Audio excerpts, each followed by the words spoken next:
Rina, gadis pendiam dengan seragam sedikit pudar, selalu menjadi bayangan di sudut kelas. Rumah kontrakan sederhana dan latar belakang keluarganya membuatnya sering luput dari perhatian. Namun, di balik mata jernihnya tersimpan kecerdasan yang tajam, sebuah api yang siap membakar. Ruang klub sains dipenuhi desas-desus. Lomba karya ilmiah tingkat kota di ambang mata. Guru sains favorit, Bu Rahma, seorang perfeksionis dengan selera elit, duduk di depan, menatap para siswanya yang bersemangat. Atmosfer dipenuhi ambisi dan persaingan.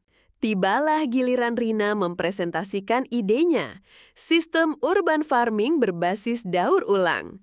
Ia berbicara perlahan namun penuh keyakinan, menjelaskan detail prototipe sederhana yang sudah ia rancang di atas kertas kusam. Beberapa siswa menatap aneh. Mata Bu Rahma menyipit. Senyum tipis, hampir tak terlihat, muncul di bibirnya. Sebuah senyum yang bukan pujian, melainkan campuran keraguan dan penghinaan. Rina merasakan aura dingin merayap di punggungnya.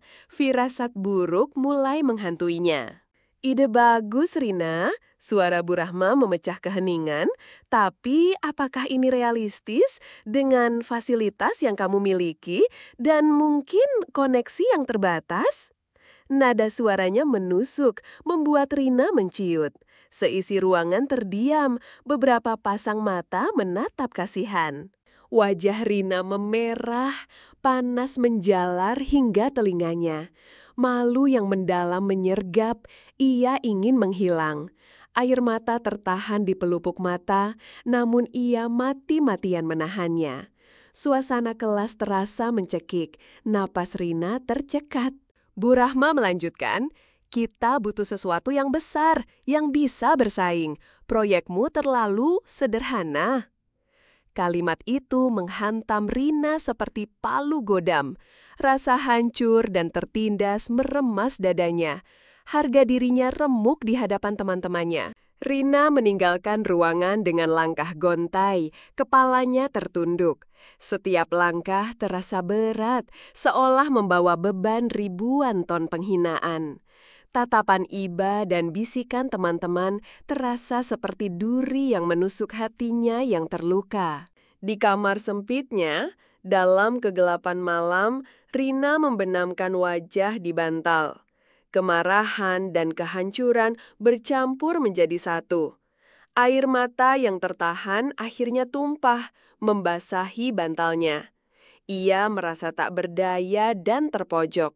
Namun, di tengah keputusasaan itu, benih tekad perlahan tumbuh.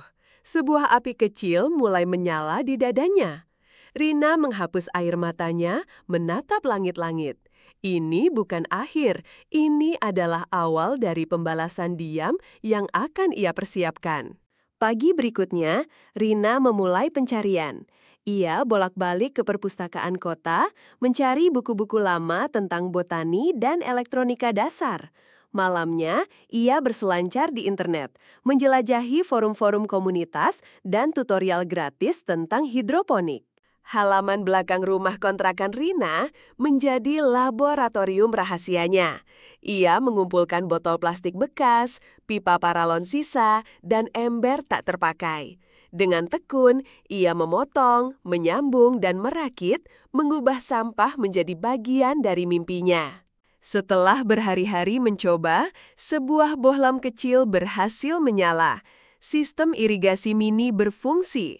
Rina tersenyum tipis, sebuah kegembiraan murni yang jarang ia rasakan. Setiap keberhasilan kecil memompa semangatnya yang sempat padam. Suatu sore, saat Rina mencari bahan bekas di gudang sekolah, Pak Adi, penjaga sekolah yang pendiam, memperhatikannya. Pria tua itu tak berkata apa-apa, hanya mengangguk pelan. Ada sorot pengertian di matanya, seolah ia melihat sesuatu yang tak kasat mata. Keesokan harinya, Rina menemukan beberapa pot kosong dan sebotol pupuk organik di dekat tumpukan barang bekasnya. Ia tahu itu dari Pak Adi. Tanpa kata, sebuah bantuan sederhana yang menumbuhkan rasa hangat dan kepercayaan di hati Rina. Rina mulai belajar coding dasar dari tutorial YouTube. Ia ingin sistemnya bisa memonitor kelembaban dan cahaya secara otomatis. Laptop tua dan koneksi internet seadanya menemaninya hingga larut malam. Kantung mata menghitam, tapi otaknya terus bekerja. Perlahan namun pasti, prototipe urban farming Rina mengambil bentuk. Tanaman-tanaman hijau mulai tumbuh subur dalam botol-botol daur ulang. Sebuah sistem yang efisien, hemat biaya, dan ramah lingkungan berdiri tegak di halaman kecilnya. Rina tidak menyerah pada lomba sekolah. Ia mencari informasi lomba ilmiah lain, menemukan kompetisi inovasi muda tingkat provinsi. Ia mendaftar secara mandiri, jauh dari lingkaran Bu Rahma dan teman-teman sekolahnya, di bawah naungan komunitas lokal. Detak jantung Rina berpacu kencang. Ada rasa gugup, namun optimisme membara di dadanya. Ia tahu ia tidak sendirian. Ada Pak Adi yang diam-diam mendukung dan semangatnya sendiri yang tak pernah padam.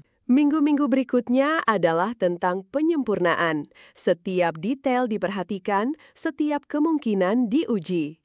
Rina bekerja tanpa lelah. Pikirannya hanya terfokus pada satu tujuan, membuktikan bahwa ide sederhana bisa jauh lebih hebat dari yang mereka bayangkan. Hari kompetisi inovasi muda tiba. Aula kota yang megah dipenuhi pameran proyek-proyek canggih. Suara gemuruh percakapan dan tawa memenuhi ruangan, menciptakan suasana tegang namun bersemangat. Rina tiba dengan prototipenya yang telah disempurnakan. Tak lama kemudian, delegasi sekolah Rina tiba. Bu Rahma berjalan di depan, dikelilingi siswa-siswa unggulan dengan proyek-proyek mahal dan rumit. Mereka menempati area pameran yang strategis, penuh percaya diri. Rina menyiapkan stand-nya di sudut yang lebih tenang. Prototipe urban farming-nya terlihat sederhana, namun fungsional dan rapi. Ia memancarkan aura tenang, berbeda dari keramaian di sekitarnya. Tidak ada gemerlap, hanya inovasi murni. Para juri berkeliling. Ketika tiba di stand Rina, ia menjelaskan dengan tenang dan percaya diri. Ia menunjukkan efisiensi, keberlanjutan, dan potensi skalabilitas proyeknya, semua dengan biaya yang sangat minim. Suaranya mantap, penuh pengetahuan. Mata para juri berbinar.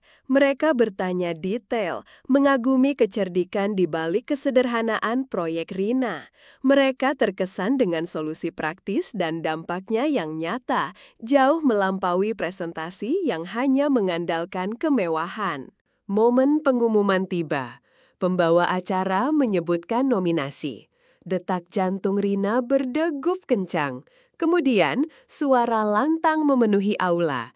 Juara pertama kompetisi inovasi muda diraih oleh Rina dengan proyek urban farming berbasis daur ulang. Rina terpaku sesaat. Tak percaya. Sebuah gelombang kelelahan dan kebanggaan membanjiri dirinya. Ia berjalan perlahan menuju panggung, sorot lampu mengikutinya. Aura kebanggaan terpancar dari setiap langkahnya. Di antara kerumunan, Bu Rahma melihat Rina di atas panggung. Senyumnya pudar, rahangnya mengeras. Wajahnya berubah pucat, tercengang tak percaya. Tatapannya kosong, tak menyangka ide kampungan itu kini berdiri di puncak kemenangan. Rina menerima piagam penghargaan dan piala. Ia tersenyum tipis, tatapannya menyapu kerumunan, berhenti sejenak pada Bu Rahma. Bukan kemarahan, melainkan kepuasan yang mendalam dan kelegaan. Ia telah membuktikan diri tanpa kata-kata kasar. Pulang dengan piala di tangan, Rina merasakan keharuan yang tak terhingga. Bukan tentang balas dendam, melainkan validasi. Ia telah menunjukkan bahwa ketekunan, kecerdasan, dan empati bisa mengatasi segala rintangan, bahkan cibiran yang paling menyakitkan.